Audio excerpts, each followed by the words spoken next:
Welcome to this episode of the New Ways podcast, where we untangle the many issues plaguing the United States with just the right amount of sarcasm, because laughter might be all we have left.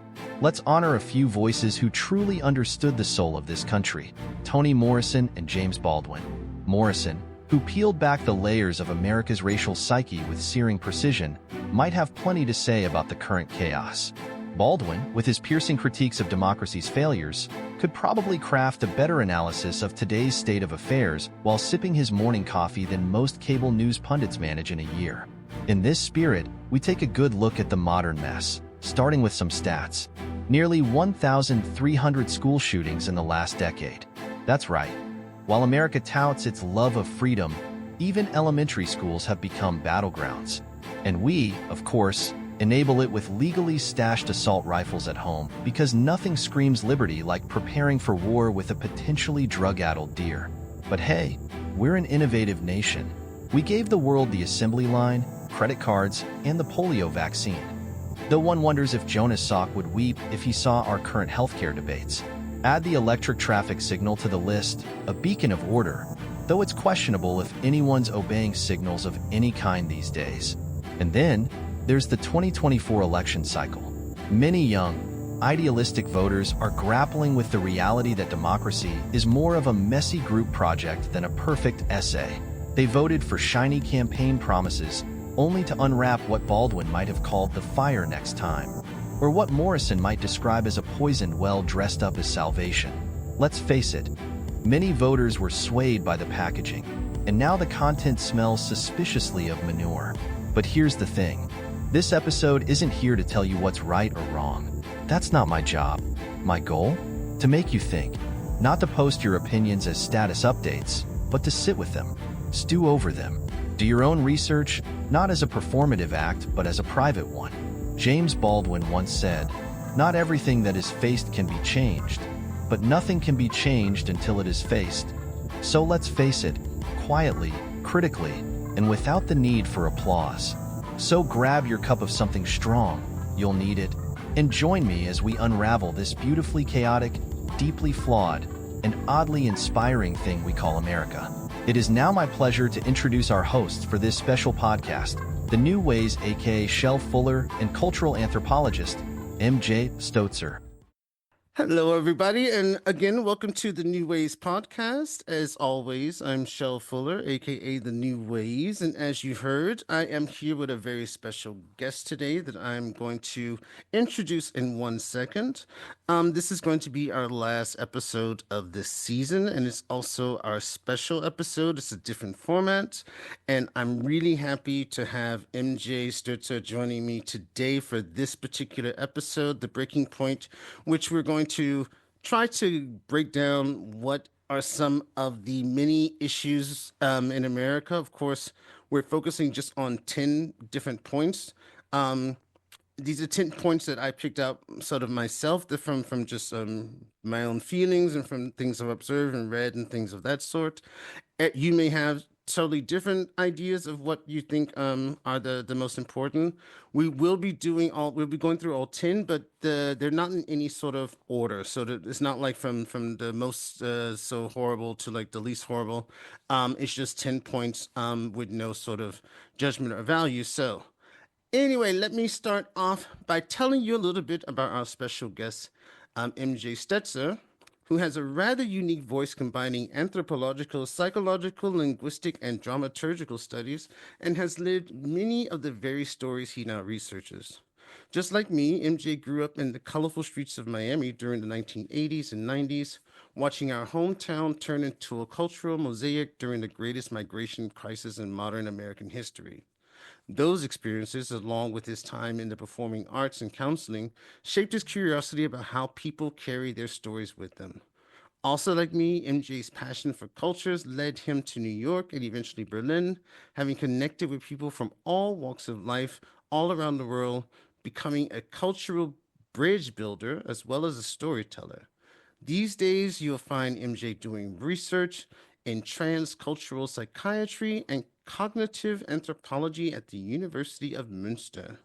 Having walked and witnessed different sides of the migration himself, MJ's currently investigating the mental health impacts of forced migration and how people adapt to new circumstances and find inner strength. He just released an article called Dislocating Florida in advance of his new book on the subject coming out next year. So please welcome to the show, Mr. MJ Stoetzer. Hello. Hello. Thank you so much for having me, Mr. New Ways. Well, thank you for being here. This is going to be a very interesting day going through the points because, yeah, I mean, like I said, I think this is going to be, it's great to be able to actually dissect this stuff together, not just with someone, but specifically with you because, your experience, your insight, what you studied, what you have studied. But before we begin, I think some people may have a question. What exactly is transcultural psychiatry and cognitive anthropology? So what does that actually entail? What's in all that? Because those are four words together that are really, really big. I'm like, well, those words are heavy. So what's that entail? Okay, well, first to disclaim, don't speak it on me because you're saying this is going to be a very interesting afternoon. And you know that's both a blessing and a curse, depending which Yeah. way you look at it. So let me try to answer your question with the transcultural psychology. It's a different way of looking at a mindset and mental health. And it's a way that socially and culturally we have ideas of illness and ideas of crazy and other ones like anxious and depressed that have been kind of like built out of thin air. You know, are they really serious constructs here, or do they have? Does this happen in nature? What's the relationship between like politics and emotions, for example, and what does it really tell us about being human? The Germans had a word for it. They called it ethnopsychology because you're Okay. incorporating other factors of culture and society into it. But you really have to flip it around. And the other thing, too, is psychiatric anthropology, where you're looking at mental health. And I am very concerned with mental health, and it's a global concern. So you're focusing on now trying to take, instead of individual cases of mental health issues, you're now looking at an entire system of producing cases for mental health issues and Yeah. seeing if you can improve it. Is it what I find interesting about what you just said is the fact that what I find interesting is that different cultures or people from different cultures, the same topic, like for example, if you take depression as a topic, cultures view depression in different ways. So in terms of its impact or the seriousness or stuff of that sort, I mean, just over the last few years, especially with someone like Charlemagne the God, who's really been focusing on black the mental health of black men, which is something that was so taboo for so many years. Do you see that sort of as a huge challenge? Is not only maybe the mental stresses or the mental health impacts that it has, but also culturally how different cultures actually perceive these mental health impacts. First of all, to disclaim, are you saying that you're black? I better be. Okay, If because we need to like situate that. And so okay, because I don't want to be no matter what I do or say, I'm still perceived as white, so I don't want to be, you know, misrepresenting any opinions no. and speaking on things I'm not supposed to be. You know, are we authorized? Yes, yes, you are authorized. You have the clearance card. Okay, okay, because you know, we we have a shared background, Yeah. and we grew up in Miami, and that is one sense of culture. And we have lived in the USA. We've lived in New York City, which has its own culture, and so does America. And then we have different cultures because at that level, we're talking about skin tone and Mm, nothing more. yeah.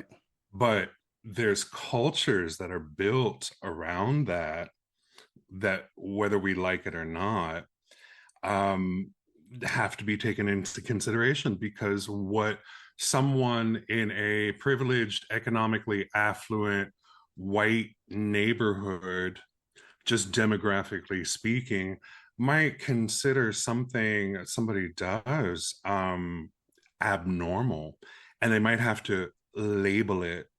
And then if you go to a predominantly Black or person of color neighborhood where that construct doesn't exist, then it's not abnormal. It might just be part of the culture, and vice versa. So when we talk about something about like American culture and what is normal and abnormal, this factors into what is healthy or unhealthy at the same time. We have to take those basic facts into account.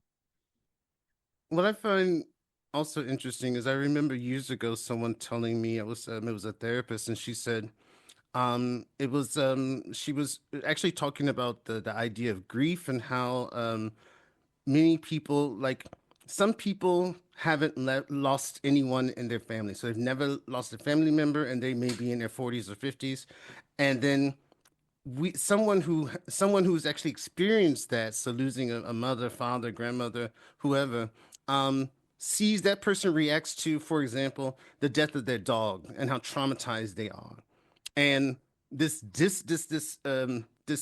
how we have this immediate sort of reaction to be like, yeah, I understand it's a dog, it's a family member, but the person's overreacting. And she was explaining, she's like, every person's trauma or ability to deal with trauma or grief is really based upon their previous experiences. So maybe she would be sad about her dog dying but she wouldn't be maybe as traumatized if she had already experienced that emotion before. But since the emotion now is new, this grief thing is it's really sort of this detachment in how we sort of view things. And I think that's the same thing like with cultures. There are things we don't understand, and then things that it's okay not to understand, but also to accept and to acknowledge that even though you don't understand something about another culture, that it's still equally valid for that person or for that group of people. We talk about, you mentioned trauma, and that's an extraordinarily difficult one to work with. But let's talk about everyday emotion.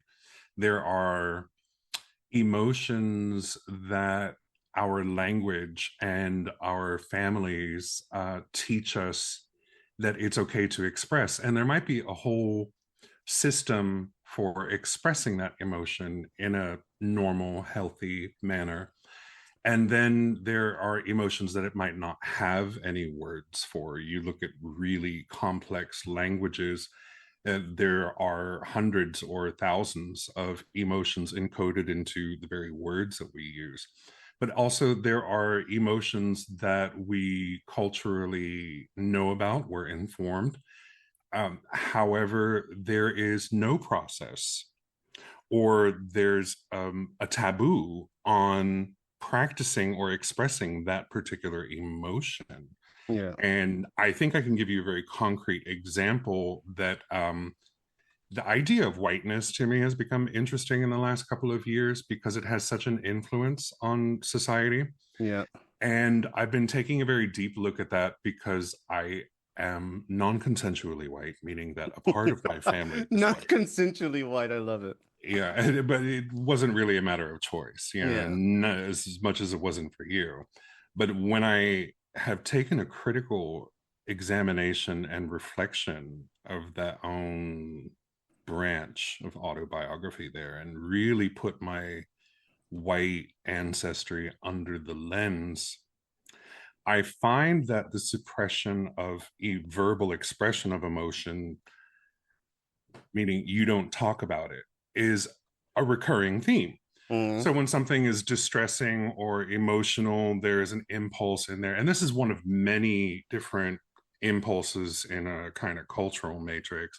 But that's something that I find to be intriguing. But then on the other hand, you have a bunch of situations where there is a sort of a teaching of you should do this, or you should say this, or you should not move your body in this particular way, but you should move your body in this particular way, all dealing with what we think is a feeling. Mm-hmm. And that becomes an incredible part of interacting with human beings on a day-to-day basis. You have to find common ground in terms of how you move, how you speak. Yeah, but in that way, then it becomes less really. Then it becomes it's not really about an emotion. It's really about how people, how the outside perceives that person or that family. Meaning, they teach you teach a child and say, don't do this and don't do that because you don't want other people to perceive something about your family, which is like. But I see what, but I understand that this thing also, even though it's like something about really about perception, it has this emotional connection because there's so many other things attached to it. well, you talk about the attachments of a group. We have a lot of different criteria that we say that, we are a group. You and I are a very particular group, but we have this us versus them thing that comes out of the formation of a group. Yeah. Once you figure out what you all have in common, then the idea sort of automatically comes out of what the other is, and Mm, basically the not you, the not us, the them part. yeah. And so there's inherently a level of politics and transaction in all human interactions as far as we're concerned. Yeah. Yeah, but yeah, that's 100% true. It's really is even the well-intentioned groups still divide themselves into us, maybe not us against, but we're different from them because A, B, C, and D, which is one of the things we're going to talk about. So, as I mentioned, we're going to talk about 10 different topics. I just want to go through the 10 areas we're going to go over, and then Rapid fire. rapid fire. And then before each topic, what I'll do is I'm going to read some information about what is actually happening in America with some stats. Of course, all the um, all the stats we have here, I'll actually have them sourced because I think that's really important. And then at the end of each topic, then we'll have a little discussion because, like I said, um, it's important for me to, especially to have MJ's point of view on some of these things because of what he does and how his unique sort of standpoint. But before I take up more time, let's go through the 10 topics. So the first one is political partisanship.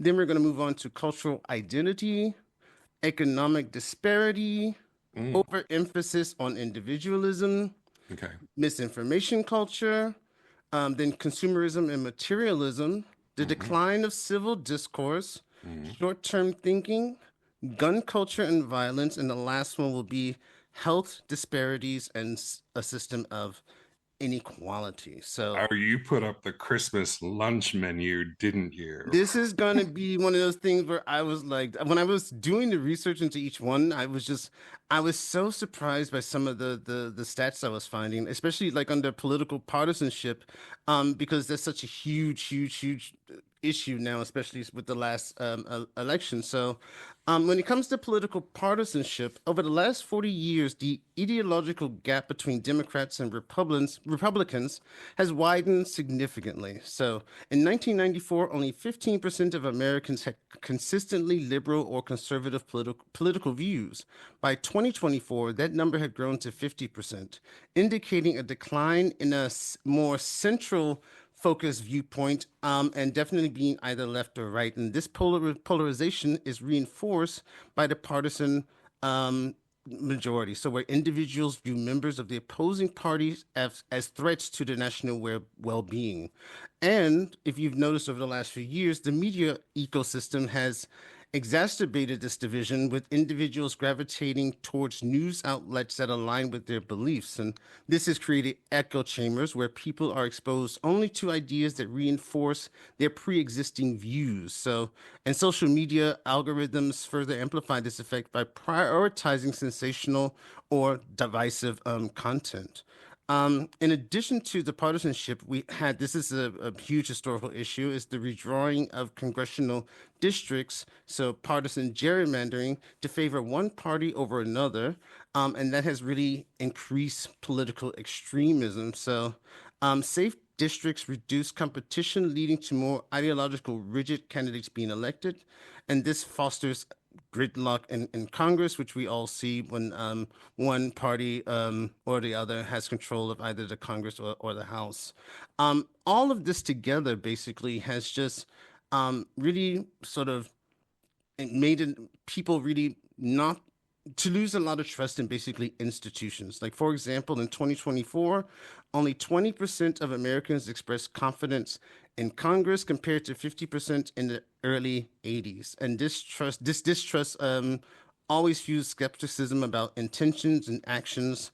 And this also leads us to our inability to make policy changes on major issues like climate change and immigration, gun control, and abortion. Like, for example, only 12% of Republicans prioritize addressing climate change compared to 69% of Democrats, highlighting stark ideological differences. And before I come over to you, Jay, this is something that I this was really clear in the last few elections for me, especially watching people vote, because for me voting was always I always felt like voting for the president was always the vote that you did in the interest of the entire country. So it's not about what you want, it's about what you want the future of the entire country to look like, that it should be better and more beneficial for everyone.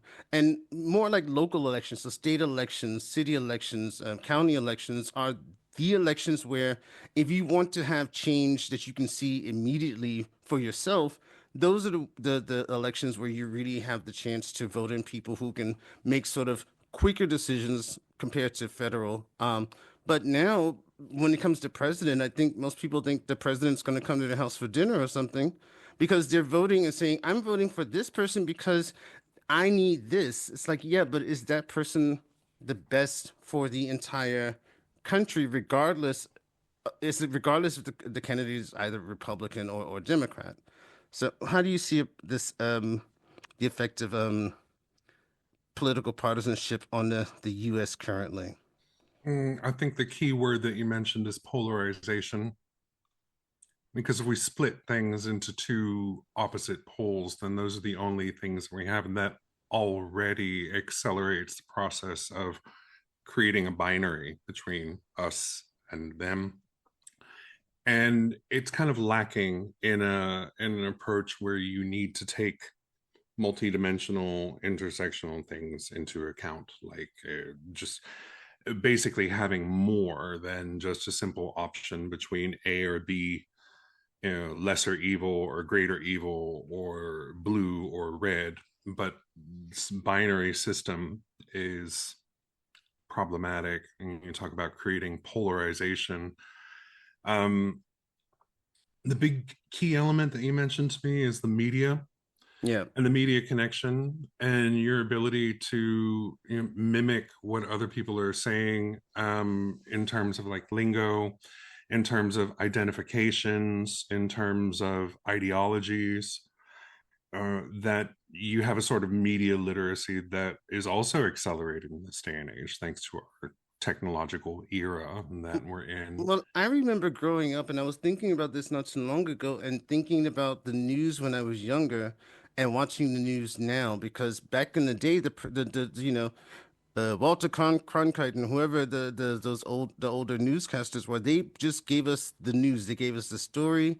If there was some sort of emotional context, they gave you that. But now, literally, you have networks that are focused either on left or right, and I just feel like then I start to question: is that really the purpose of journalism? At least for this type of journalism, like I mean, I want the information, but I don't necessarily want someone to tell me how I should feel about it.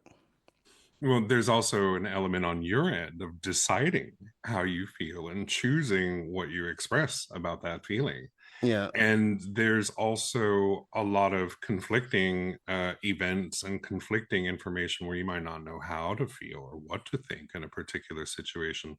So you go with the device that is more convenient to you, and you end up having some kind of bias about an issue that sways you to go with one group or the other, and it becomes part of your social identity.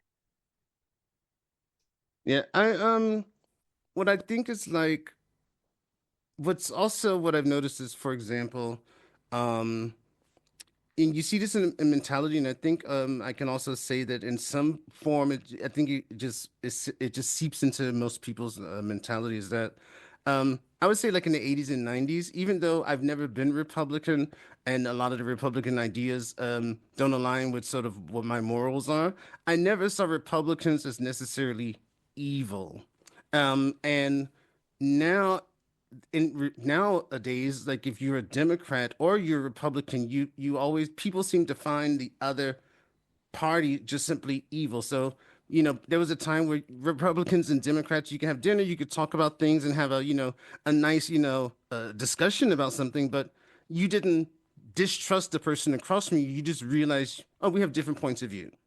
And it's like, now it's just like a little bit like this intense thing. And I think that comes also direct from this whole media thing where it's pick a side, you have to pick a side, or you're being forced to pick a side, or you're actually being presented the idea that you are required to pick a side, but of course you don't have to.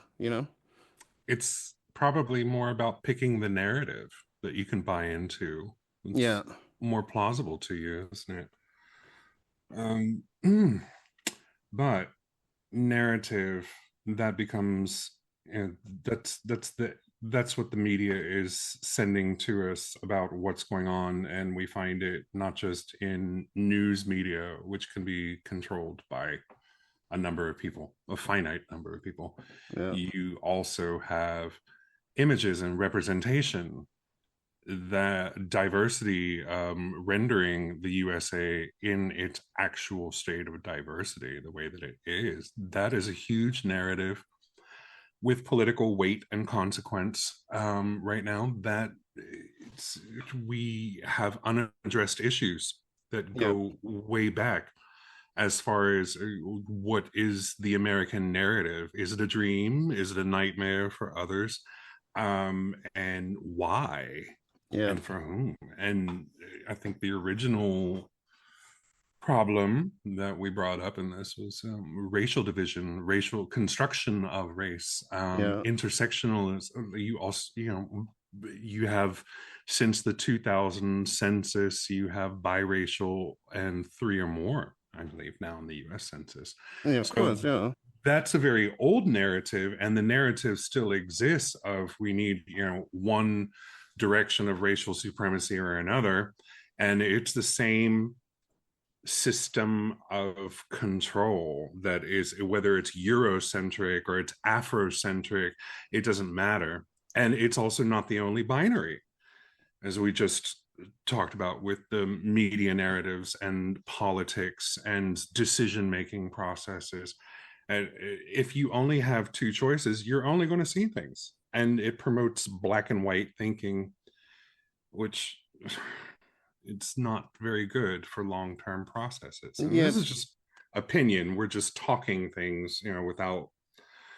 But yeah, that's politics. You could say is the biggest problem in the 2020s in the USA, in the 21st century so far. Yeah, because you have this really, people don't see any other option other than the two options that are that are being presented to them, and they don't either have the time or they don't really go into looking and doing the research for themselves. But this is actually a perfect point to move to the second point, which is cultural identity. Because the U.S. is becoming more diverse, with projections indicating that the country will be minority white by 2045. This demographic change is reflected in younger generations where nearly half of Americans under 18 identify as people of color.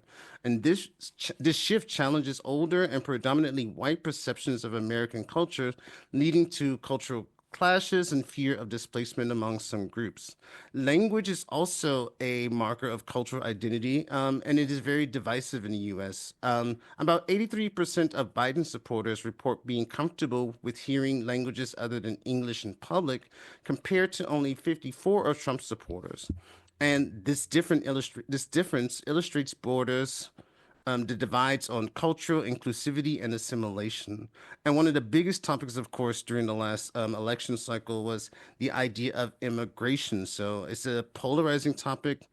While many immigrants embrace American life, systematic issues such as barriers to integration persist. For example, over 50% of US born Asian Americans report modifying their heritage expression to fit into mainstream culture.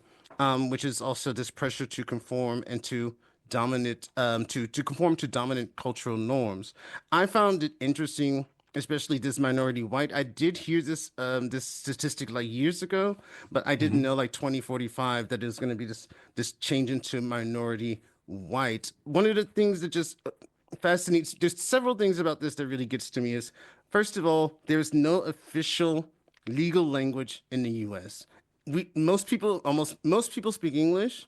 It's the language that everyone speaks in, but there's no official government document that says English is the official language of the United States. So when I see videos of people like when they were attacking people for speaking Spanish and stuff and or other languages in public, I always thought, hey, we don't have an official language, and that's just one of the reasons. One of the reasons we don't have that is because America was built on by immigrants, at least modern America, on the backs of Native Americans, but um, by people coming over from Europe, from different countries, trying to look for a better life. And I just find that just really strange because I noticed that there was a lot of videos where people were being attacked for speaking another language. And you being a person who's like really linguistically talented is like, I couldn't imagine someone hearing you like switch languages. I mean, I think their heads would explode.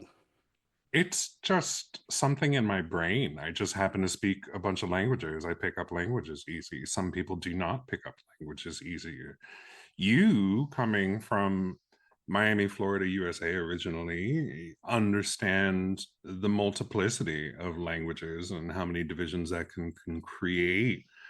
One of the reasons that I find it necessary to study Florida, for example, is that you have hard language barriers that gate access between communities. And something poorly understood, for example, is the idea of ethnic divisions enforced by language as took place. And so when you factor in statistics, you have to remember, right? We're talking about British colonial America, but there was also French colonial America, Hmm. which is more forgotten about because it's more casually white and a given circumstance. I don't. There are pockets of places in the USA where people are speaking something other than a Eurasian language, but Spanish America, New Spain was a massive holding territorially, and that includes Florida and parts of Louisiana, the Carolinas, Colorado, and not just the parts that are aligned with Mexican borders, but with Floridian borders. And you have a resurgence of Spanish speaking that is supposed to 2045. I believe that it's 40% of all the United States population should have at least partly Hispanic roots.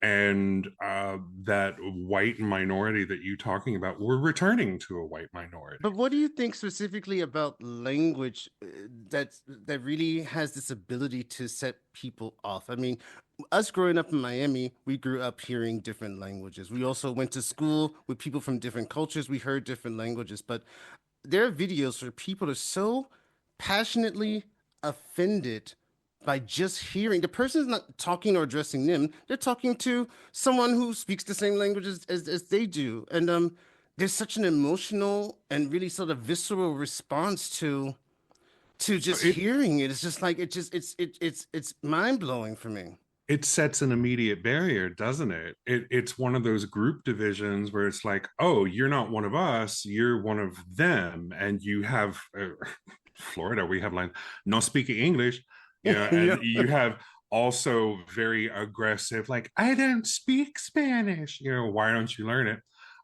This could make sense. I mean, why does America speak English, for example? They originated the language, so Yeah.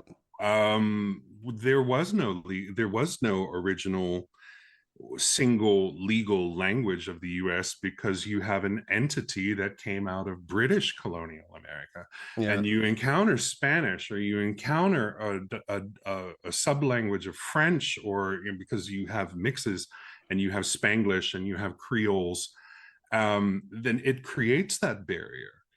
And being able to switch between them has given me an advantage in life, Yeah. being able to pick up languages, because it opens a door. But you just see a wall if you don't. Let's say that you don't speak or understand English, then this is an immediate barrier for you, Yeah. especially if you have a combination of a different skin tone as the person you're interacting with, who is freaking out because they have no way to understand you, much less interact with you. Exactly. It's And intimidating. it's intimidating. And also, even if the person, like I said, isn't addressing them directly, it's the idea that I don't understand what's going on over there. There's this immediate, like you said, there's an immediate sort of wall that's built. I'm And that person, scared. yeah, the person, I think in that moment, that person feels other. And Scared. that Yeah, person you're isn't othering used. me. Exactly. And that person, if it's like, for example, a white woman, a Karen who flips out about it, because most of the videos I saw that were Karens, um, Yes. it's like this immediate, that person has never had the feeling of being other, or they've experienced other in a really sort of reduced fashion. And in this moment, it's so confrontational because they can't be anything other than other in this moment because they don't know the language. First of all, on behalf of pale people everywhere who like to label other people, I would like to apologize to every woman named Karen or Oh God, Karin yeah. who has been actually hurt. I'm not intending to hurt anyone's feelings. We as society, we just destroyed your name, and that's actually rather And unfortunate. you have Park Patty, and you have all of these stereotypes that are coming out of that. I don't know if this is an exclusively American thing. Mm, This idea where you're so accustomed to the amount of privilege that you have, you've now gone a step beyond, and entitlement mm, comes into play. And there's a lot of intersections there too, because you got to give it up for the sisters. Like, women are half of this world, yeah. and they have to have, men still make 15 to 20% more than female executives at their same level. Hmm. There's still a disparity in it's, and now you get all of the crossfire over gender and transgender Yeah. specifically. Sexuality is still one of the things, but then also gender itself is a much older narrative, and some people are still buying into this idea that one gender should be dominant over the other. Yeah. Just as this idea of you can choose any sexuality you want, it's fluid, that is also heavily controlled, and the narratives for it are being heavily controlled, and it all is getting sucked back into this political process of us versus them. But it is kind of scary and intimidating that now you have on top of that language on top of that, Yeah. which, how are you going to fight somebody verbally if you just both going to yell in whatever language you do? And I think that does describe Miami in a nutshell. Yeah, that's true. I would have to say, especially once in the 80s when we had the Mariel boat lift. And I think at first there was, of course, this honeymoon phase in Miami where it was new culture helping people. You saw on the news people going out actually to the beaches to help people who survived a really horrible trip on a raft, and that they even survived is already a No, miracle, you know? And now all of a sudden it's the language is really becomes it becomes a factor because it's also very immediate. It's also no, someone speaks and it's immediate, you know? no, it already had been the case, because you remember the time when the US was boiling with this black versus white issue in the from the Jim Crow era into the 60s. Discrimination at every level, including immigration, against like race, class, sex, national origin, that wasn't regularized until 1965, where it was illegal to discriminate against those categories. And at the same, while that was happening, you had this incredibly charismatic figure by the name of Fidel Hmm. seize power in a Spanish speaking place that just happens to be right next to a space of the United States.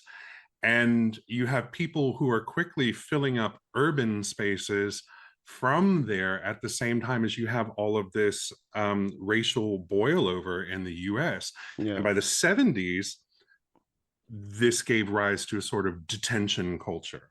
Yeah. Because we already had detention and control systems in place that were especially well integrated with schemes of racial superiorities here Yeah, and there. definitely. Yeah. And those methods of control and spaces of control were kind of folded in for non-English speakers, for non-US born people. Yeah, the new ways of collecting and commoditizing people. Yeah. Yeah. And so you talk about the Mariel boat lift, for example. I mean, that was people being placed on ships because they were considered by the society that they were from as being mentally ill, Yeah. or a minority, or basically socially undesirable, and they were being sent somewhere else. It wasn't really necessarily a personal attack, but there's only 90 miles difference between, point A and point B. Yeah. So they get sent to the US, and the US, what do you want to do with it?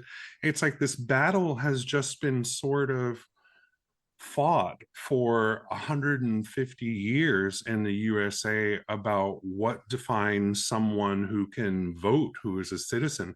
And for so long, that was simply a white male, not even a white female. Yeah. So at the same time, you also have that narrative going on in the background where if you're a woman, you're just trying to get equal agency as a man. So this narrative of 20th century American history is already super complicated.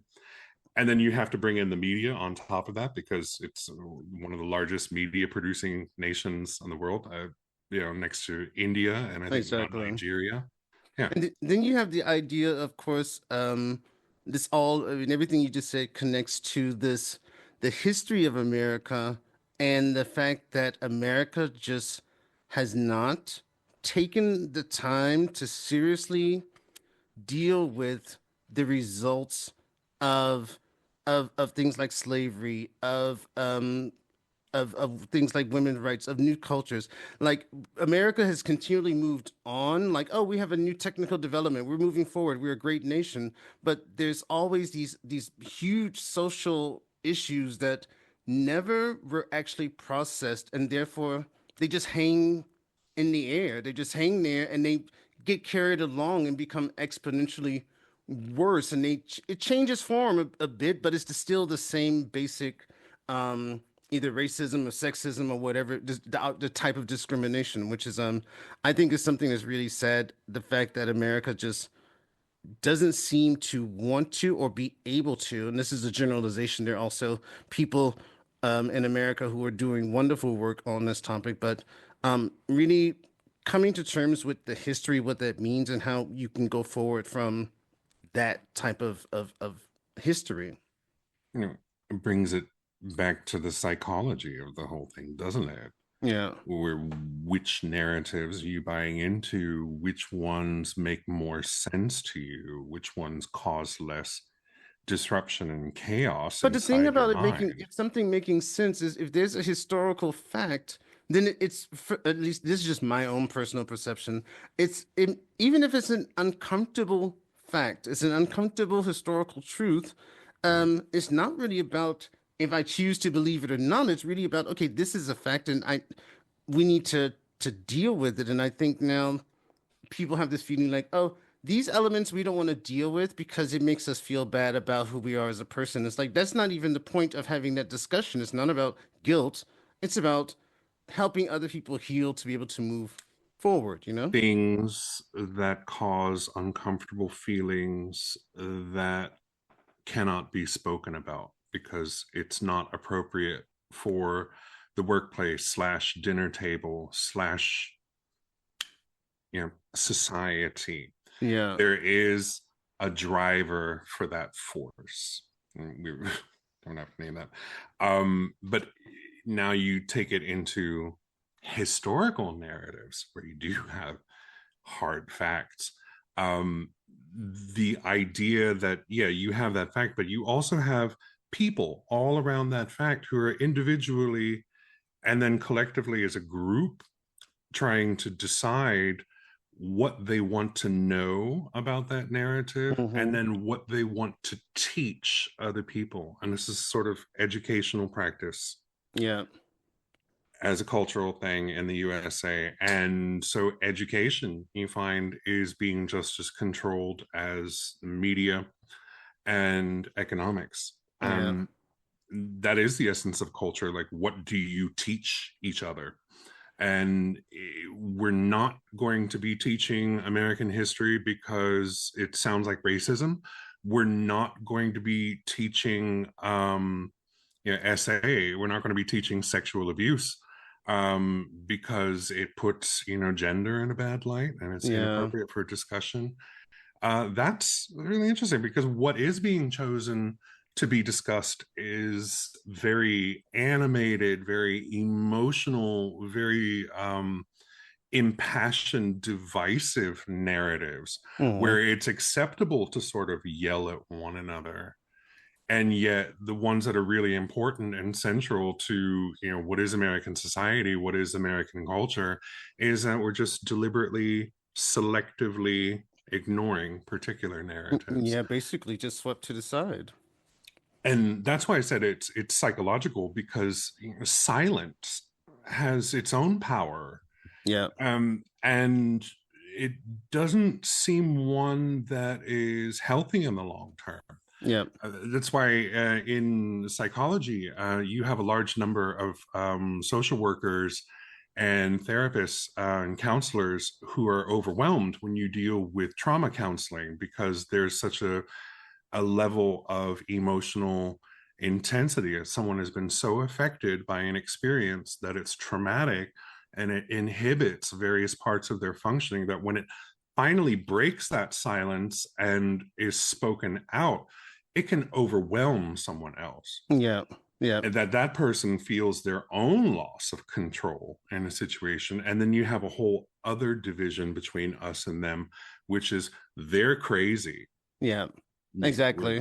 The label, yeah. I tell anyone, if you've ever read a V.C. Andrews book, then you understand why silence just doesn't work. So V.C. Andrews was my babysitter, so I know exactly what you're talking about. Because there was a lot of things happening in those trashy books, but there was a lot of things left unsaid, and sometimes it was often the things that were never spoken, or where it was just not, it was just that is true. We should say, gotcha, yeah. V.C. Andrews, she knew what she was doing. But we should say one nice thing. If we could say one nice thing about American culture, is that there's been some great literary works produced. Not necessarily V.C. Andrews, which made a hit B movie in the 80s. I love that story still. Somebody should, if somebody redoes it, then right here, this conversation, you have to give us royalties from now on. Yeah. So if anybody who redoes that, because you heard it here first on the New Ways podcast with Shel Fuller. Yeah, send it with the reparations check. 12043 Berlin. But William Faulkner was fantastic, and he said you can't understand a place like America until you understand, comprehend Mississippi. Yeah, for example, and that's one of our favorite go-tos. Like the media has go-tos. It was like, man, this is a problem. Well, it's their fault. So you want to talk about like racial history, you want to talk about Black problems, you talk about Mississippi, you talk about white problems, you talk about Kentucky, you talk about Latino problems, you talk about Florida. Like it's all starting to get very patterned in terms of what narratives are being produced and how people are choosing. But that was a great Harlan Ellison, The Invisible Man, brilliant piece of work. Just about being visible, being seen. Exactly. And so, there's so I think this concept of just being seen, just being visible.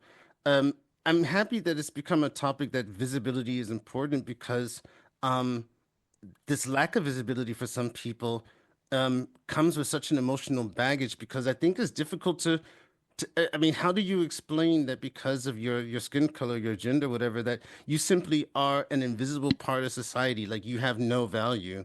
And it's not even as people are actively doing something, it's this inactive sort of this passive aggression that people are actually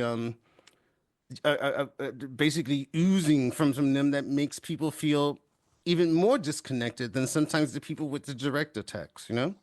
Well, it's really strange as a child in a post modern, post Martin Luther King era to grow up.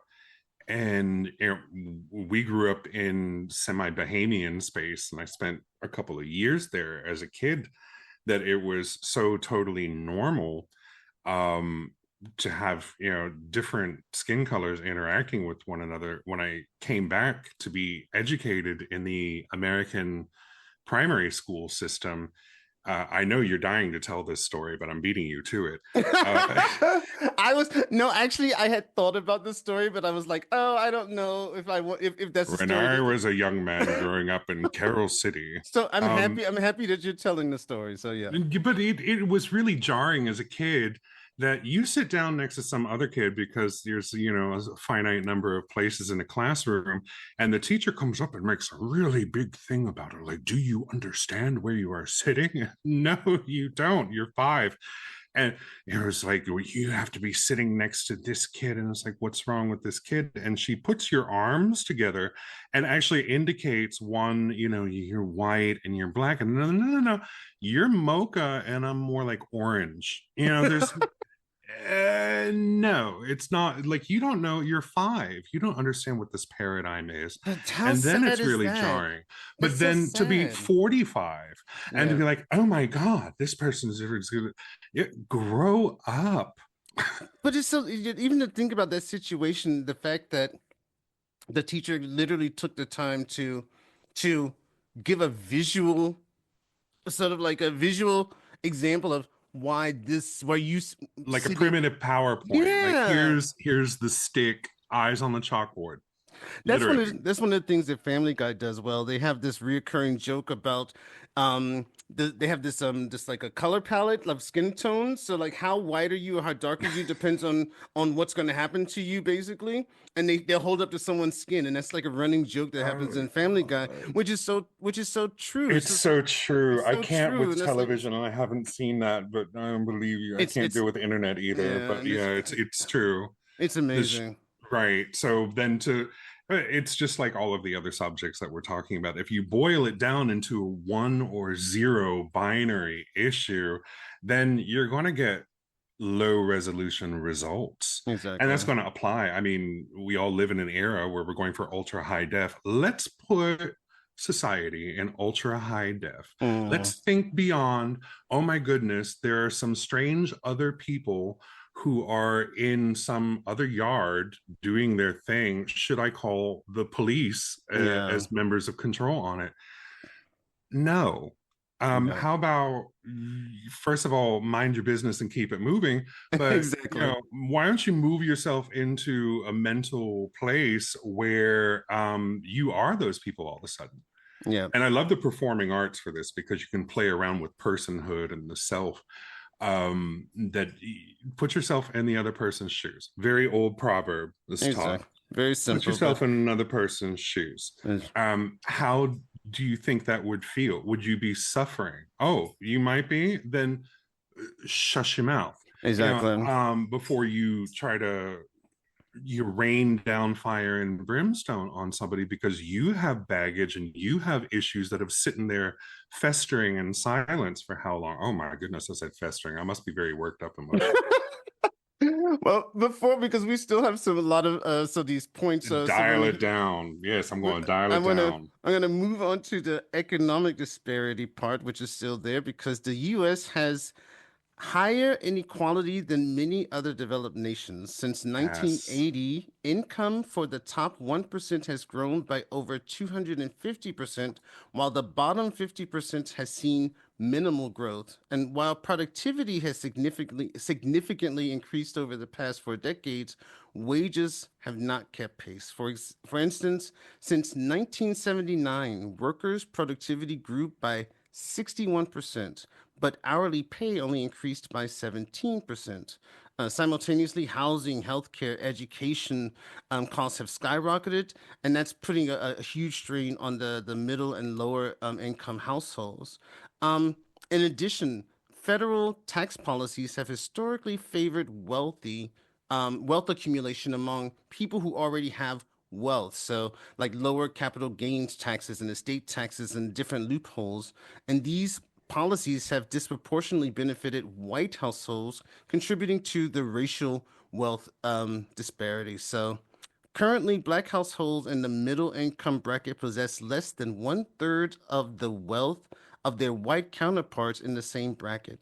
And education doesn't seem to really close this gap because Black college graduates have less wealth than white high school graduates. So this is something that is really we've talked about it. I mean, there's only so many ways you can put it. It's just not going to change. So the next one, which for me, I find says a lot about America, is this overemphasis on individualism. So, um, Let me stop you right there yeah, because I yeah, do have a comment on the economic disparity.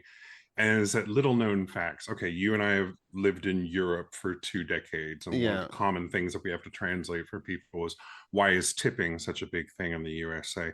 Well, because yeah. the federal government only requires them to be paid $2.13 per hour, which might have been a big deal in 1977, but in 2024 is a little shortcoming.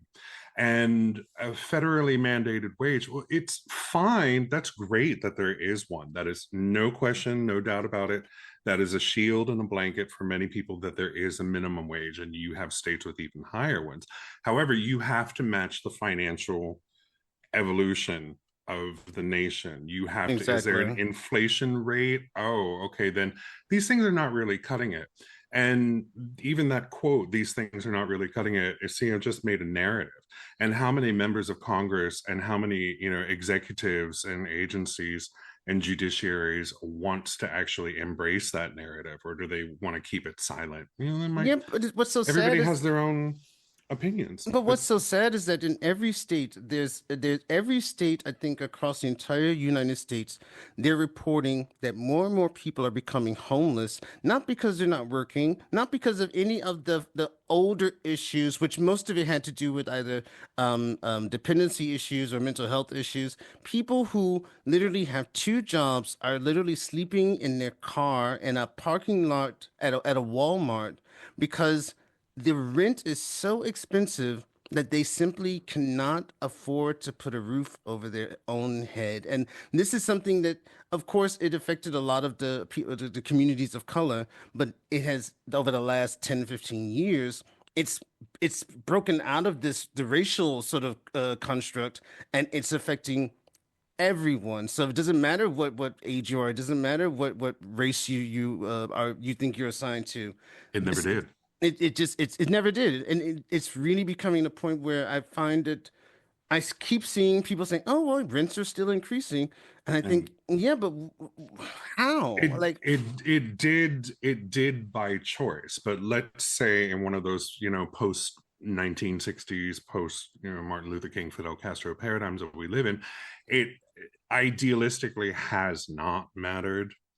And we've seen a lot of alliance between in class warfare. You see between people who have money and who have not, and the increasing division of it. And you have problems like $1 billion annual income state corporations, much less federal conglomerates, that are only being taxed 1.2%. which I find is crazy. The idea that a company can earn, it's crazy. I I'm going don't. to say that in my research in the last, oh goodness, it's been a couple of years now. I've seen since 2020, since the COVID-19 pandemic, there's been a huge rise. I don't have specific figures on it.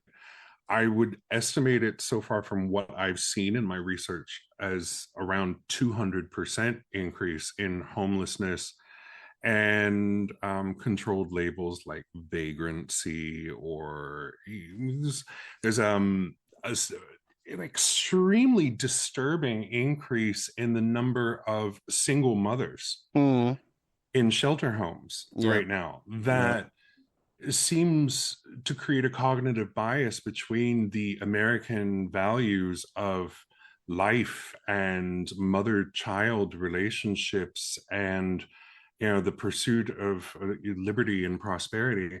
That for that, then the fact that there are such a high number of homeless single moms with one or more kids, usually like 1.5, 2 kids, that you might need a narrative just to resolve the conflict between these two dissonant ideas.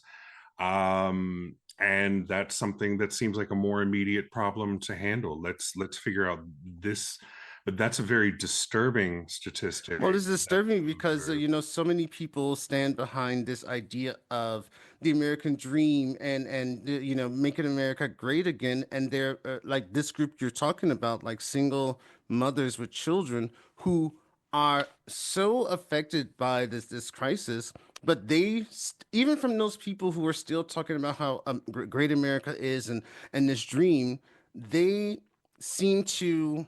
I can't say if they do it on purpose or not. They allow themselves to be sort of distanced, or they allow certain groups of people to be invisible because it doesn't fulfill their mission in terms of, yeah, we have an American dream, but okay, well, we'll get to that in a second. But no one ever gets around to it. That's always been the thing, like trickle down economy, economics, and other things. It's always this, we'll get to it later, and that later never comes until it either explodes in a way that's just leads to something sort of totally horrible, like a riot or something of that sort, or but people have this tendency to be able to preach something, but they have a their ability to ignore shit is a lot higher. Did you just say shit? Yes, I said shit. Do we have to cut that? No, no, because there's no one's paying for this. Oh, goody, fuckaroo. I should have told you I've that been from the waiting for beginning. that shit. I wish you had told me that at the beginning. I should have Although told you. that might be, not very white of me to just be wildly expressing that emotion. Oh God. But I think but the thing about, like I said, this having these special episodes, which I also want to have too, because I think the next one I want to talk about is specifically Florida. But yeah, this is this whole invisibility thing and becoming visible and watching people suffer under the thing. So um A let me go. very interesting, Go for it. a very interesting recent study on that has now taken a psychological frame of protective factors. And while the American dream is sort of debated and contested and fought over, the idea of taking you know some other simultaneous American identity, like being a biracial, multi linguistic person, and then practicing one of those identities, like your Spanglish culture and your Afro-Jewish Rastafarianism, or what have you, and then actually practice that becomes a protective factor because then you are making something invisible more visible. Yeah. So it privilege is a highly fluid thing. It does exist, but you can shift it into somebody else's ball court, and making your culture more visible and intelligible Hmm. is something that is useful in a situation like the United States. There will be pushback against it because, generally speaking, since the dawn of time, things that are new and strange to us, Stanley Kubrick had a great metaphor with it, which is, poking it with the stick. Yeah. But and you also remember, we have to situate 50 years ago, there was a very different situation where there was a huge boom in white couples getting divorced, but Hmm. also a boom in interracial marriages among Yeah. heterosexuals. That was crazy. So now this is an inversion. Yeah, um that's true. That's true. Yeah, that's true. There was this huge sort of like impact. It's like all of a sudden the stigma was gone, and then people. But what I always find that, I mean, that's one of the things for me when I think of America. That's what I think of. I think of people living and being able to just be themselves. So that means these restrictions that people have on their mind. And to be honest with you, when it comes to interracial stuff, a lot of times it is your own sort of ethnic group that says you need to stay with your ethnicity, which is not that doesn't make any sense. You should be with the person who you feel that you're a match to. And so I always have to say that that seeing people take like risks, like especially people back in the 60s and 70s where you were shunned, even when it became legal, that you were still shunned by Mm, people by having an interracial relationship, and still it doesn't matter what society thinks, to still say, I love this person, we're going to be together. I find the stories, especially from that time, I find them very powerful because mm, you have two people who are coming together, and their bond is so important that the outside world is it doesn't matter, which is exactly how it should be. Um, but nowadays it's different. But in the 60s, 70s, those people were a lot of times, depending on where they lived, they were taking their own lives into their own hands. and then it evolves, the narrative, the way that it points moved. And then after that, in the 80s and the 90s, it became about two people of a similar gender Yeah. having a relationship. And oh my gosh, how could you? How dare you? And then that being an issue. And now it's shifted towards two people having indeterminate genders. Mm. And they sure, but they oh my goodness, you have a problem with it. All of a sudden, this is more us and them things going on. This Yeah. is not, it's like people love to complain about Well, they love to LGBTQIA complain about plus. other people, but it's other people's business. Like the people who complain, who make the biggest ruckus. First, they have no information about it. They don't know anybody usually in the LGBTQ plus community, and their life is in no way affected by any of, like, when gays got married. No one There wasn't like a whole section of America that just went underwater, like a whole straight so waspy sort of neighborhood just sunk under the ocean because now gay people can get married. It had nothing to do with them, but it brought the ability and so much joy and happiness for people to have that I ability to be beg able to to do differ. so. Most of America goes to the gym at this point, in cosmopolitan states, and somebody can have like a flirtation at the gym without it affecting your general sexuality these days. It's a fluid thing, we're Exactly. moving, we are moving to a more fluid state, in terms of how we look at not just the USA, but any group of people. But like, really, do we want to make this a division? Do we want to keep this as a divisive issue? Do we want to keep this as a situation where people are polarized by the narrative of itself? I don't think we have all of the time for that emotional No, labor as a I don't. society. I don't have the time, and I certainly don't have the interest. And I think that in the end, there's a lot of things, like you said. I totally agree that's for a lot of people, it's becoming, it's normalized. But I wish that more Americans would just look at the issues that they are passionate about, or where they feel they need to be passionate about, and think, does this really have something to do with me, or am I just standing in the way of someone else's happiness or dreams or ability to I'm stopping someone's ability for them to build their life the way they want to build it? Because if it has nothing to do with me, like issues that affect white women, like white women, of course, we know in America, are also getting killed a lot, but usually by white men, because I don't know why, but that's what's happening. But I will support them. I'll march with them. I'll do stuff with them, but it doesn't directly affect me. So I support them because I support their right to a woman's right to be able to choose, or to live, to be able to have a relationship with a man and not be domestically abused. And so I stand by them, but it's not something that directly affects me in that way. So I certainly would be the last person that would do something to stand in their way of having the right to be able to live, to make choices for their own bodies and stuff like that. And there are people who literally spend time and effort to get in the way of people's ability to do things when that issue has absolutely fuck all to do with them. And I find that just really sad, the amount of energy people will actually invest into stopping people from doing shit, and then in the end, it's like, oh, well, no, it doesn't affect me. I just don't want you to do it. It's not even a novel issue. It's not a new idea.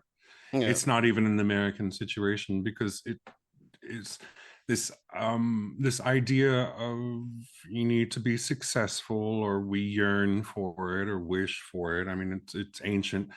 And so is this idea of we can advance that goal by having more control over other people and having them build the pyramid for us.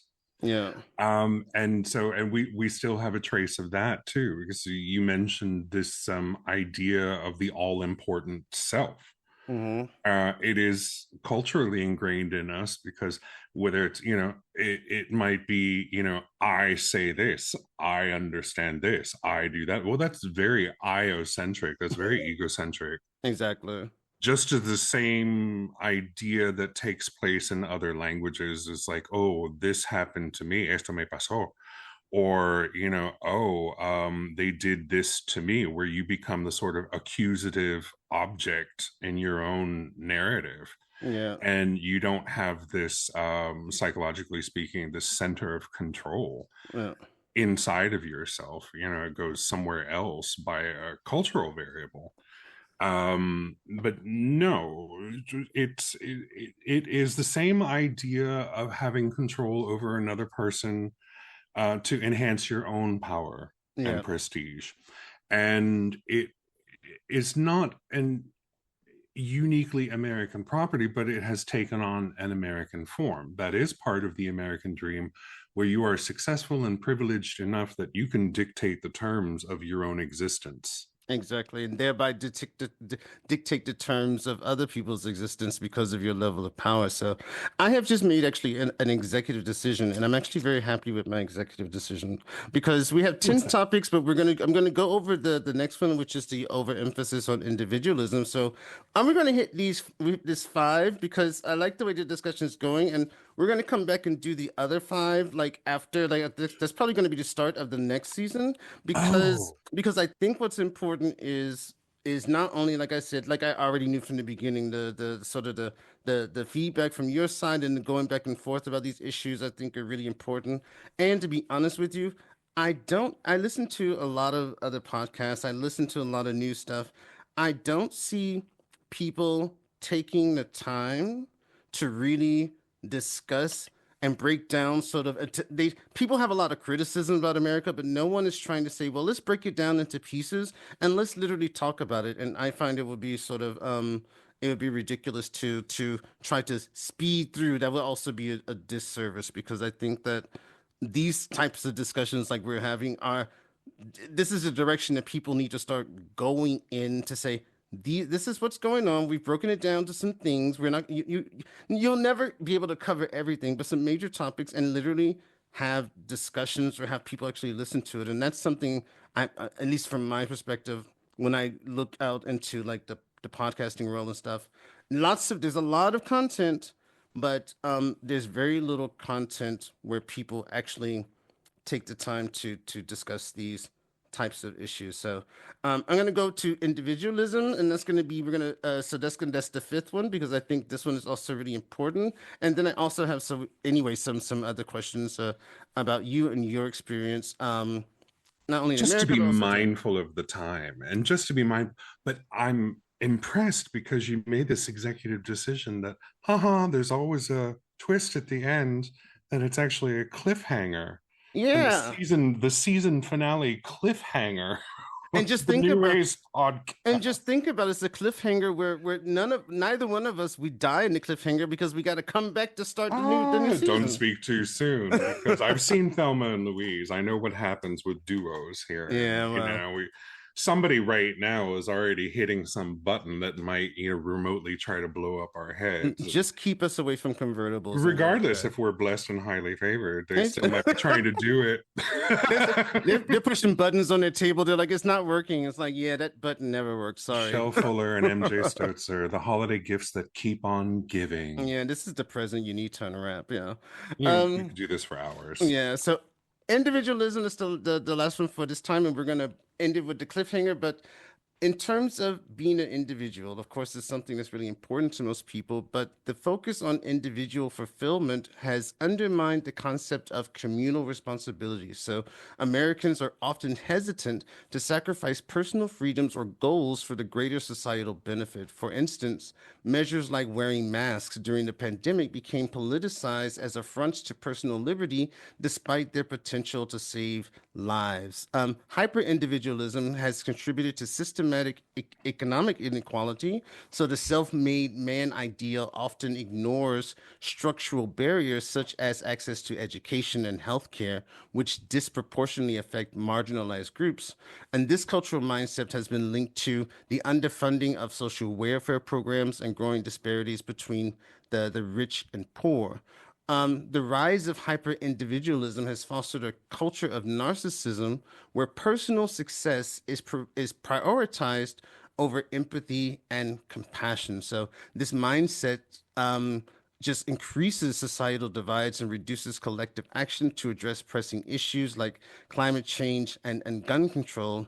And individualism discourages also participation in democratic processes that require compromise and a focus on community goals. So if people are just focused on their own needs, then when they come to the table, they're probably not going to move from their standpoint is this is what I need, and if I don't get this, you're not getting what you want either. And so the people forget that the democratic process is negotiation, is being able to talk to people, to be able to come to a point where you both get something. You may not, you both won't get exactly what you want, but you're both going to walk out of the room with something that you can both be happy and proud about. So currently nearly 60% of Americans prioritize personal freedom over societal good, significantly higher than in other developed nations. And of course, when I think about this topic, and especially when it comes to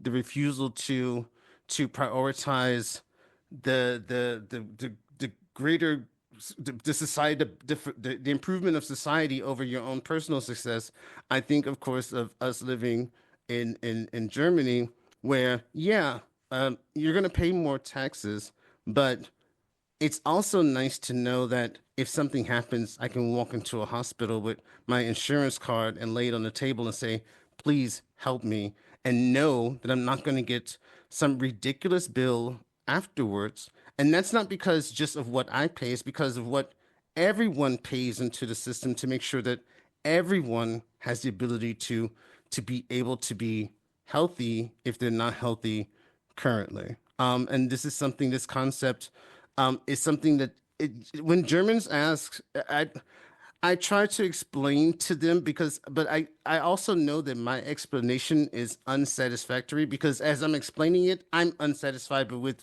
my ability to explain it because it doesn't make sense as to why, um, especially because most people who fight against it is not people who need the help, it's people who have the actually the ability to be able to contribute to such a system. Those are the ones who fight the they fight the hardest against it. I mean, if you have, how many million in the bank, I mean, there's a certain point where how much money do you need? For security, for financial Even if you're passing security. down, you're passing down generational wealth. Yeah, I understand that too. You want to pass something along. I mean, that's one of the things I would love to be able to do is to pass something along to my brother, and so he can have something too. But there's still a certain amount of money where you say, hey, if I have 100 million, I still have enough to take care of me this lifetime and hopefully the next two lifetimes after me when I'm gone, because it's a significant amount of money, but it people just don't necessarily see that. And you introduced me as the anthropologist. Seriously, I think we just went across like 8 different topics right there. It's all it's hey, William Faulkner. You mentioned William Faulkner, and Stream of stream of consciousness. consciousness is what you gonna get, baby. This this overemphasis on me and myself. And for those who are listening and may not have enough lived experience of the USA to remember that boomers specifically refers to a particular generation born between World War II and like 1960. And we used to call them the a long time ago, the me generation, because everything was me. And even that we have media that sort of sends all of our wants and desires into hyperspace. It doesn't really help with that, me culture. And so when you have a room full of people, the vast majority in control of things all have an egocentric complex that they have to be individually benefited, then why is what we see in the US right now not a reflection of that decades down the line, where you have hyper billionaires and you have people who make $50,000 or less per year and very little in between? Yeah, exactly. And that gap is sadly increasing at a relatively steady rate. Y- But this at the same time, it gives people who have very little money or agency or prestige in society someone to idolize, someone to mythologize, someone to look up to, their great But that's the hope thing. They look and up to this. glory. They look up to people not because of their character, but because of their financial means. And that And makes the binary issue in the US a problem, because then what if all you have to look up to are Tweedledee or Tweedledummer? yeah, I mean, Y- people look up to Elon Musk. I mean, not necessarily, not because Tesla, oh, this is cool. They most of the people will, if Sorry, they will Elon. immediately, man, Elon can go to hell. Yeah. Elon is on, he's on my personal shit list, and I don't mind saying him. He simply is on my personal shit list. He is. Ever since the glory hole. And Yeah. Sorry, ever since he put Elon. that car with that astronaut into me, it's a satellite, I was like, Elon, get over yourself. But it's See, like, that's one I'm just mindful that, he can actually like tap a button to like destroy us, and then Starlink comes down and ruins my open-toed shoes or something. don't fuck with with MJ's shoes. You can come and get Sorry, my Elon. shoes because it gets just ridiculous. But it's like I noticed this is like maybe a year ago on Instagram. I remember going through just scrolling through profiles, and then there's some people I would click and just look at what photos they had on their profile, and I realized there are people who use Instagram like most people did at the beginning. So you may have a picture of yourself, but you're traveling, you're with friends, you're showing other things. You're not just showing pictures of yourself. But there are so many more people nowadays. Their entire profile, you can go through every single photo they have ever posted, and you will only see a picture of them. You will never see a picture of what their life is. Like, what do they do? What friends do they have? What things interest them? Do they travel? You will never get a perspective into their life because their photos are all taken in front of a mirror. I'd like to say that it is an exclusively Western value, this praising of the self. And there is a sort of globalization theory right now where you have a global West with this sort of rugged, over romanticized image of self and person, and this contrast as a Yeah. relationship with the self, between a global East where people are more likely to, not care about having enough personal space and are more likely to wear a mask to be considerate of others, where it's a sort of collectivism that is in conflict with ideas. And it's sort of put in a global perspective right now, but it came out of psychology. Yeah. With the West, you also had higher access to public education systems, and you also had a greater degree of industrial capitalism and a huge amount of production of wealth. Yeah. In addition to democracy, you could abbreviate that as weird societies. Well, that comes out of that Western history, so to speak. And we also draw this as a line, how, oh, there's bad things coming out of Asia, or Yeah. there's bad things coming out of everywhere. It's coming from all Exactly. directions, but collectivism is not necessarily one of them. And Exactly. I'm not in Europe for 2 decades now because I feel like it takes better care of people. That's just a perk. Yeah. It's something that I always wanted to do from my childhood for some godforsaken, irrational reason. Live overseas, Yeah, and then exactly. Yeah. and then you write the postcard like, "Look, mom, living overseas," Exactly. and then but then you have a system here that is different, where it was really shocking and pleasant for a while to be like, oh, on paper people give a damn about you. Exactly. Like, oh, I have this issue where I'm mutating into a dinosaur. Oh, I can go see someone about that. But Like, not only that, not only that that on paper they care about you, maybe not in person. So on paper, that's we have to be specific. So I'm actually going to take your words on paper because it's true, but that in the end, you're literally forced to do certain things in order to make sure that you have the coverage. Like you have to have health insurance here, and to the point that the government's like, you enroll, we'll pay for it, but you need to be a healthy member of society to be a member of society. and that comes back to our old political idea, your social identity as a group.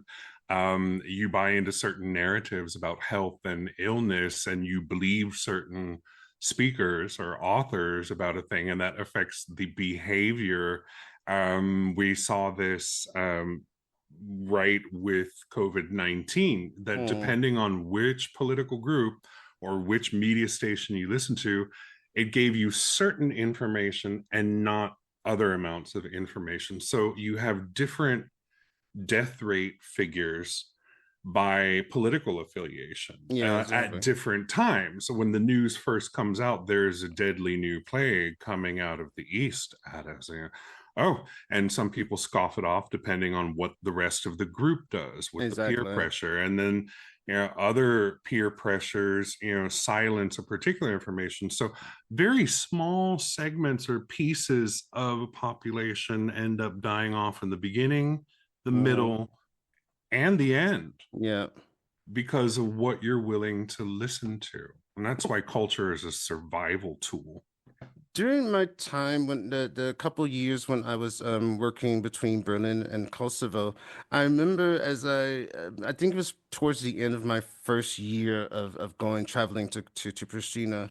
I was talking with some people who I became friends with there, and I was asking them because families live together. They really it's not just about the family unit, but it's also about the resources that you have as a group in order to move forward. Because there they don't have like certain. I mean, when you hear things like the average, if you have a high average wage in Pristina is 600 euros a month, which isn't even though things are cheaper there, not everything. Like, toiletries cost the same as it does in Germany. So and Mhm. rent is cheaper, but you're still paying a lot. And this idea, one of the things, it took me a while to really be able to understand what I really enjoyed, what I do enjoy about going to Pristina, Kosovo, is the people literally, if you are a good person, you can always find someone who connects with you, and that social connection. I mean, when I started going there, the people who I met just like literally, they're like, oh, we like you. We're like this. We're the same mentality. We're kindred spirit, and they treated me from that moment up until today with as if I were really a member of their family to an extent where it's a beautiful thing. And this sort of like when I look at Kosovo and I think of what they have in terms of, they're uh, they have great apartments and stuff like that. They know how to do. They have great restaurants. They have great stuff like that. But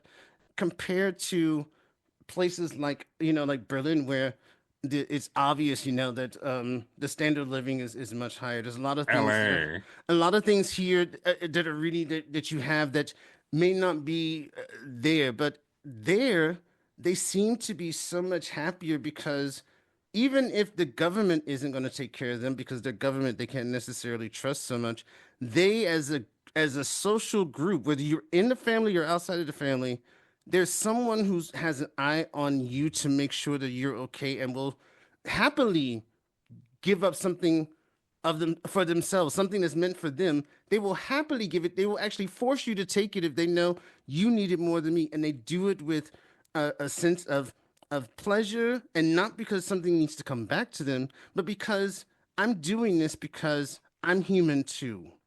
And You that is missing in so many places. And that's one of the things I love about Pristina Kosovo is that they see the people. You can see they look at you. When I'm there, it's a small country, so I'm one of like a few black people. I never ever one moment felt that anyone looked at me in a way that was just objectify. It was, oh, this someone. Why is someone else from outside of Kosovo here? That's their question. Why are you here? Like, why did you come here to? We have nothing to really offer. It's like if everyone has something to offer, but they don't feel like they're good enough as people to be even interesting for tourism and stuff like that. They don't understand why people come there as tourists or and it's like you all have a lot to offer and you're selling yourself short. That's why, places like Serbia keep trying to come and attack them, but that's a whole nother I yeah, digress. you have to keep it in the context. The Balkans are part of that global east, and you have a lot of separate components operating there. And Kosovo is a very small country Yeah. that has cultural affiliation with Albania and historical affiliation with Yugoslavia, and has violent relationship with Serbia. Yeah. You have a lot of factors at play, and I'm not sure what the population is. um I don't know anything about your lived experiences in it there, except that you have a very positive reflection of that. Yeah. Now, we're talking about something about the United States. We're talking about, what is it, 345 million people. Um, over an area. Geography is one thing that we have to remind people about in Europe too. They think that we're bad at it, but then you explain that like it takes 15 hours in a car to go see your mother, from Or where you live. that Like, this it is takes like mind blowing. if you're driving from Miami and you're driving from Miami and you're trying to get out of Florida over the Panhandle, that this drive alone can take between 9 to 11 hours. People don't Thank you. understand that is a hell of a drive.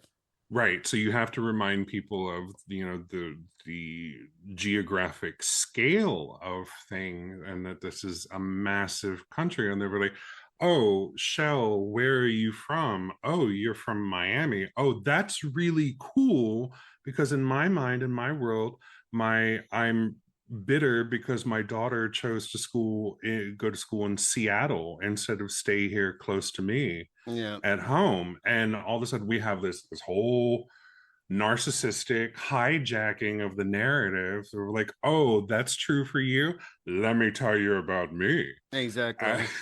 that's okay, It's because we're cowboys and we tamed the wild savage West, yeah, but and people how the forget West was won. that no one has a monopoly on misery. People really No, think that they own misery, like misery belongs to them. And it's like, you know, the struggle Olympics, let's yeah, call that one in. The struggle Olympics, and the Olympics are real.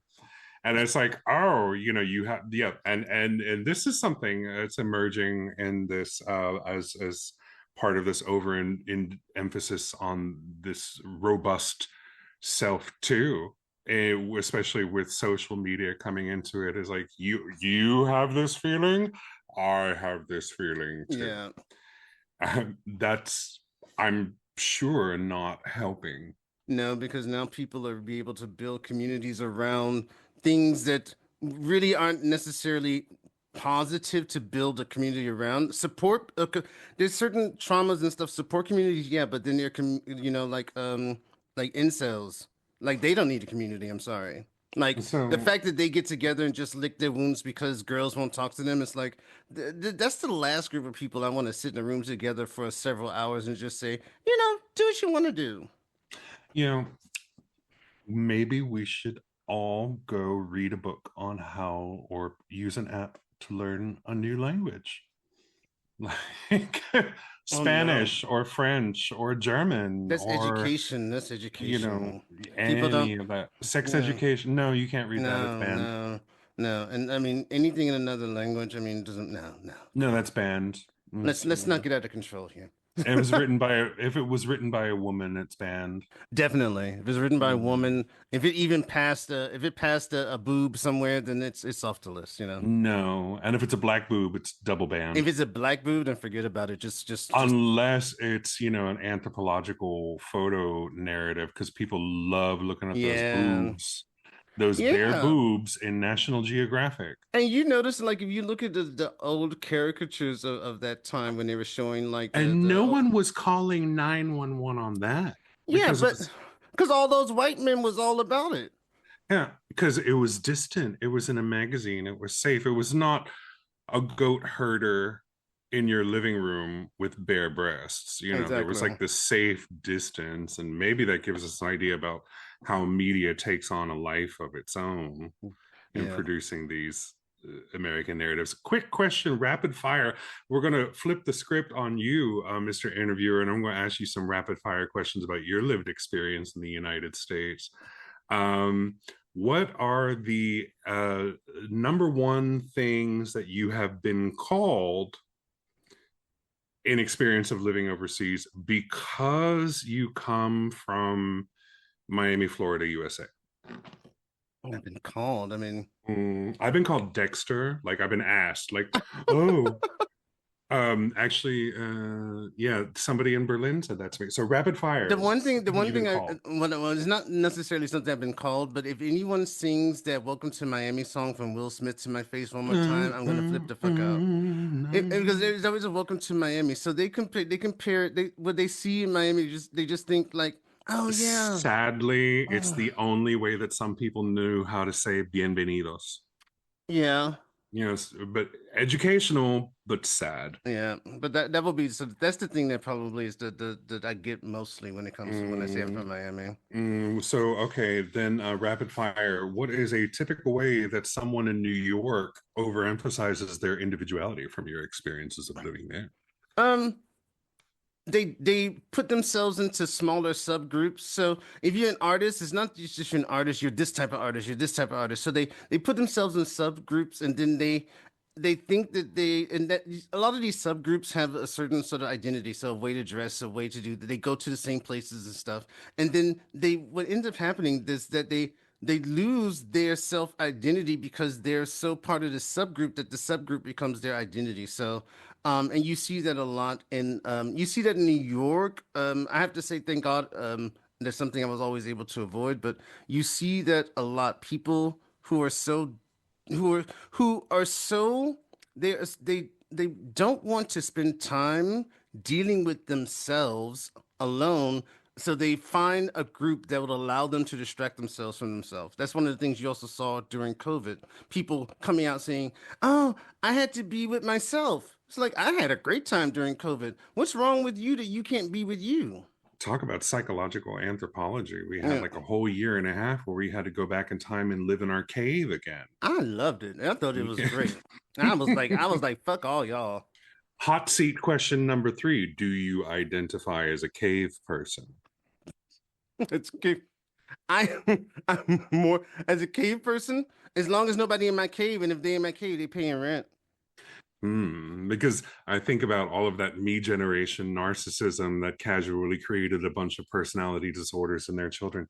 But I but I think this is the thing, is that you see this buildup of narcissism, but it's still even the times when I want to be like I see someone in a situation and I know that they created a situation for themselves, it still breaks my heart to watch someone suffer. There's still a level of empathy because of the things that I've experienced where I say, okay, I sort of understand and I want to root for them because by rooting for them, I feel like I'm rooting for humanity. Now, I've had to adjust that to make sure that I don't get, screwed over by people, but I think this inability to be able to this to see someone going through something, even if it's self created, and at least not have any sort of need to try to understand. You can't help you can't help everyone, and neither should you try to help everyone because some people need to find their way to something. They're going on their own journey, but there are people who just literally refuse to connect to have any sort of self-reflection to say, if I were in this situation, how would that affect me? And I think that's the sad thing about America. There's enough people in enough cities, and we have enough people around us that the fact that people have lost this ability to be humane and empathetic, there's no logical justification for that because it's not like we're living in a small like area and you don't see anyone. If you live in America, even in a small town, you see people every single day, and But therefore, to admit that and have the honesty of being vulnerable and saying, no, I don't understand. No, I am suffering. No, I don't know if I can help. This is fine. It's the idea of saying, no, that's not fine. You have to pull yourself up by the bootstraps and get yourself out of but your own that's the hopeless thing is that what situation. the problem is that I think one of the biggest issues is that people people come up often with this thing with I don't understand. It's like there's tons of situations that people find themselves in that I don't understand. Actually, I don't need to understand. I can see the effect, I can see what the results are for that person, and then I look to see what I can do to help them within the confines of my own ability. But this concept is people say if I don't understand it, I'm just against it, which is like ridiculous because it's no one asked if someone's in need, that person's not asking you to understand, they're asking you for help. What they're saying is no. The way that they're expressing it, that might be true in that instance. If you ask me for help and I say I don't understand why you need my help, and it's Yeah. clearly a no. But the way that I'm selling that narrative to you sounds like I have a problem, and what it conceals in silence, it may be true for me. It may be part of my personal myth about myself as a coping mechanism, because maybe I just don't unconsciously want to help you, or maybe I consciously don't. But I'm Yeah, going to express that feeling differently, so it or maybe I'm not. Maybe I'm just going to yell at you like, buzz off. I don't need, exactly. which you also find in American Yeah. culture Well, too. I But one of my favorite informants in Miami, she's so intersectional, and I hope I'm getting her pronouns right because I think they're non-binary now, but they say anyway, which is another identity politics, isn't it? But I'm digressing. They say you have to fill your own cup of happiness before you try to fill the cups of others. And when they say it to me in our interviews and our interactions, it hit me like a ton of bricks, yeah. because it is difficult to dredge up the time and energy when you have so little of it, because yourself are wounded or damaged or Well, in need of healing well, that's or the one thing is that you never sleepy, hungry. you can help someone like if someone's hungry and I have food, I can help you with food. I can help you with certain things.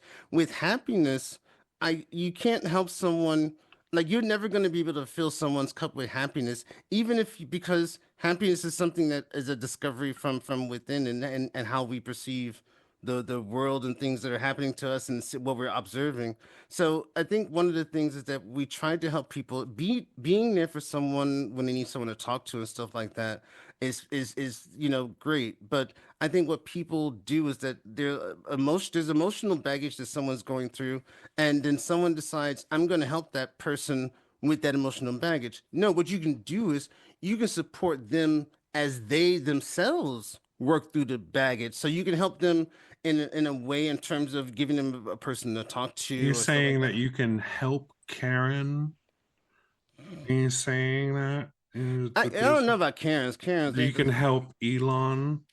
no, Is no, there no. ways? I can't help Elon because I don't want to help I Elon. don't know if your cup is big enough to help. See, right. And you just express it in a very, Direct way. transparent fashion. Exactly. Exactly. I don't want to help him because I just don't. I don't want to help him, and I think that saying that is even better. I'd rather someone.